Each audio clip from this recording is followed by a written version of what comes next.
Bharat electronics লিমিটেডের তরফ থেকে অর্থাৎ বিইএল এর তরফ থেকে নতুন বিজ্ঞপ্তি জারি হয়েছে, যেটা মিনিস্ট্রি অফ ডিফেন্সের অধীনস্থ সংস্থা। এখানে তোমাদের 13ই আগস্ট থেকে আবেদন শুরু, 10ই সেপ্টেম্বর পর্যন্ত তোমরা প্রত্যেকে আবেদন করতে পারবে। সম্পূর্ণ গুরুত্বপূর্ণ তথ্য এই ভিডিওতে থাকছে, খুবই ইম্পর্টেন্ট একটি ভিডিও।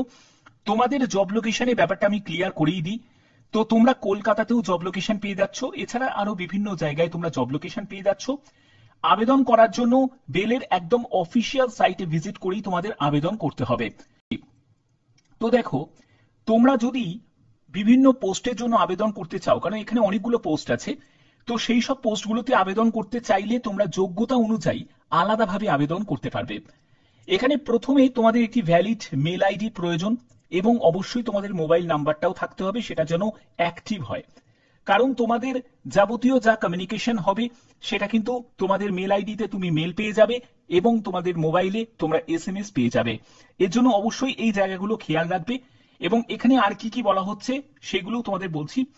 ভারতীয় নাগরিক প্রত্যেকে আবেদন করতে পারে, অর্থাৎ তুমি যে রাজ্য থেকেই বিলং করো না কেন প্রত্যেক রাজ্যের প্রার্থীরাই এখানে আবেদন করতে পারে। সম্পূর্ণ পার্মানেন্ট ভাবে এই নিয়োগটি করা হচ্ছে। এখানে পরবর্তী আর কি কি বলা হয়েছে দেখো, এখানে তোমাদের যে পোস্টে নিয়োগটি করা হচ্ছে সেটা হলো ট্রেনি ইঞ্জিনিয়ার পোস্ট আছে, আরো বিভিন্ন পোস্ট আছে, আমি এক এক করে তোমাদের সবকিছু বলছি। এখানে তোমাদের আবেদন মূল্য কত টাকা লাগছে দেখো, 177 টাকা আবেদন মূল্য লাগছে। এই আবেদন মূল্য কারা দেবে? যারা জেনারেল প্রার্থী তারা দেবে, যারা ইডব্লিউএস প্রার্থী তারা দেবে, যারা ওবিসি প্রার্থী তারা দেবে। পিডব্লিউবিডি এসসি এসটি থেকে যারা ক্যান্ডিডেট আছো তাদের অ্যাপ্লিকেশন ফিস লাগছে না, সম্পূর্ণ ছাড় আছে। ওকে, আবেদনের ক্ষেত্রে বলে রাখি, কোন রকম ভুলভাল ভাবে আবেদন করা যাবে না, একদম সঠিক তথ্য দিয়েই কিন্তু তোমাদের আবেদন করতে হবে। অ্যাপ্লিকেশন ফি রিসিপ্ট এবং তোমাদের গভর্নমেন্ট আইডি প্রুফ সেগুলো কিন্তু তোমাদের রেডি রাখতে হবে আবেদন করার সময়। এখানে আর কি কি বলা হয়েছে দেখো, 13ই আগস্ট থেকে তোমাদের আবেদন শুরু হচ্ছে 3রা সেপ্টেম্বর পর্যন্ত। এটা হলো একটা নোটিফিকেশন। আগে তোমাদের যেটা বলেছি সেটা হচ্ছে আর একটা নোটিফিকেশন, পরপর দুটি নোটিফিকেশন জারি হয়েছে। যেখানে দেখো তোমাদের এখানে যদি তুমি আবেদন করতে চাও তোমাদের 3রা সেপ্টেম্বরের মধ্যে আবেদন করতে হবে। প্রত্যেকেই তোমরা প্রথমে রেজিস্ট্রেশন করবে, রেজিস্ট্রেশন করে বাদবাকি প্রসেসগুলোকে তোমাদের কমপ্লিট করতে হবে। এখানে দেখো তোমাদের সিলেকশন প্রসিডিউর কি থাকছে, যেখানে তোমাদের একটি রিটিন টেস্ট তোমাদের নেওয়া হবে। সিলেকশনের জন্য তোমাদের একটাই স্টেপ থাকবে, সেটা হলো রিটিন টেস্ট। এবং দেখো তোমাদের জব ডেসক্রিপশন গুলো দেওয়া আছে, যে কি টাইপের তোমাদের কাজ করতে হবে সেগুলো সবই কিন্তু এখানে ক্লিয়ার করা আছে। তো দেখো তোমাদের ইলেকট্রনিক্স, দেখো এখানে তোমাদের ইলেকট্রনিক্স ডিপার্টমেন্ট ট্রেনি ইঞ্জিনিয়ার পোস্টে নিয়োগ করা হচ্ছে। যাদের বিটেক যোগ্যতা আছে 4 বছরের তারা প্রত্যেকে এখানে এলিজিবল আছো। এবং অবশ্যই দেখো ইলেকট্রনিক্স বা electronics and communication, electronics and telecommunication, ঠিক আছে, এই সব বিভিন্ন এসেন্সিয়াল কোয়ালিফিকেশন হিসাবে দেয়া আছে।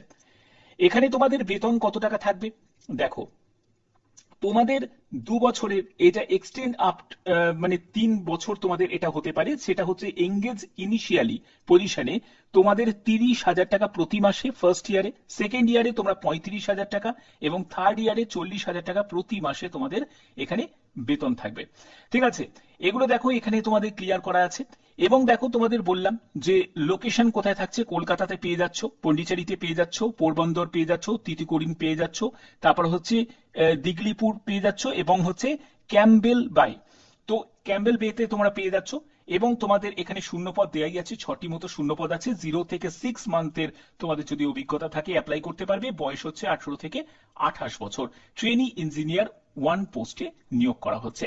তো পরবর্তী দেখো আরেকটা নোটিফিকেশন আছে, যে নোটিফিকেশনে চলে যাচ্ছি। সেই নোটিফিকেশনে দেখো তোমাদের এই পোস্টটি হচ্ছে SAE অর্থাৎ সিনিয়র অ্যাসিস্ট্যান্ট ইঞ্জিনিয়ার, এই পোস্টে নিয়োগ করা হচ্ছে, যেখানে 9টি মতো শূন্যপদ আছে। এবং এখানে আবার এক্সপিরিয়েন্সটা বেশি আছে, যেহেতু তোমাদের সিনিয়র লেভেলের পোস্ট তো এক্সপিরিয়েন্স তো থাকবেই। এবং বেতন লেভেলও যথেষ্ট ভালো। এটা পার্মানেন্ট পোস্টে নিয়োগ করা হচ্ছে এবং জব লোকেশন গুলো তোমাদের এখানে দেয়া আছে। যদি তোমরা আবেদন করতে ইচ্ছুক হও তাহলে অবশ্যই তোমরা আবেদন করতে পারো, খুবই ভালো একটি সুযোগ, কারণ বেলের তরফ থেকে এই বিজ্ঞপ্তি তোমাদের জারি হয়েছে। এবং দেখো তোমাদের কি কি ডকুমেন্টস এখানে প্রয়োজন, সেটা হলো মাধ্যমিকের মার্কশিট লাগছে, তারপরে ডিপ্লোমা ইঞ্জিনিয়ারিং যে সার্টিফিকেট সেটা তোমাদের লাগছে, ঠিক আছে, বা ডিগ্রি যদি তোমার সার্টিফিকেট থাকে সেটা তোমাদের লাগছে। তারপরে হচ্ছে যে তোমার সার্টিফিকেট ফর সিনিয়রিটি র্যাঙ্কের জন্য তোমার সেই সার্টিফিকেট তোমাদের লাগবে। যদি তুমি আর্মি, এয়ারফোর্স বা নেভি থেকে বিলং করো তাহলে তোমাদের ডিসচার্জ সার্টিফিকেট লাগবে। ঠিক আছে, তো এগুলো কিন্তু অবশ্যই তোমাদের এখানে প্রয়োজন। তো যারা এবং চাকরি করছো সেখান থেকে তোমাদের কিন্তু অবশ্যই এনওসি সার্টিফিকেট লাগবে। তারপরে ওবিসি এনসিএল এর যে ক্যাটাগরি সেটা কিন্তু সবই সেন্ট্রাল ফরম্যাটের সার্টিফিকেট লাগবে। ওকে, এবং বেতন লেভেল তোমাদের এখানে দেয়াই আছে, বেতন লেভেল যথেষ্ট ভালো প্যাকেজ, এবং ভারতীয় নাগরিক প্রত্যেকে এখানে এলিজিবল আছো, যে কোনো রাজ্য থেকে যে কোনো জেলা থেকে এখানে অ্যাপ্লাই করতে পারবে। শুধু আবেদন করার সময় একদম সঠিক পদ্ধতিতে আবেদন করবে। এবার নোটিফিকেশনটা তোমরা কোথা থেকে পাবে? দেখো, নোটিফিকেশনের জন্য একদম অফিসিয়াল সাইটে চলে গেলাম, তো এর লিঙ্ক আমি ডেসক্রিপশনে দিয়ে দেবো, তোমরা সেখান থেকে দেখবে এখানে কেরিয়ার সেকশন দেখতে পাবে, জব নোটিফিকেশন। এই জব নোটিফিকেশনে অপশনে তোমাদের ক্লিক করতে হবে।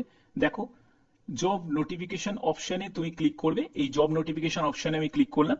জব নোটিফিকেশন অপশনে ক্লিক করার পরই তোমরা এখান থেকে দেখতে পাবে যে সিনিয়র অ্যাসিস্ট্যান্ট ইঞ্জিনিয়ারের জন্য এখান থেকে নোটিফিকেশনটা ডাউনলোড করে নেবে।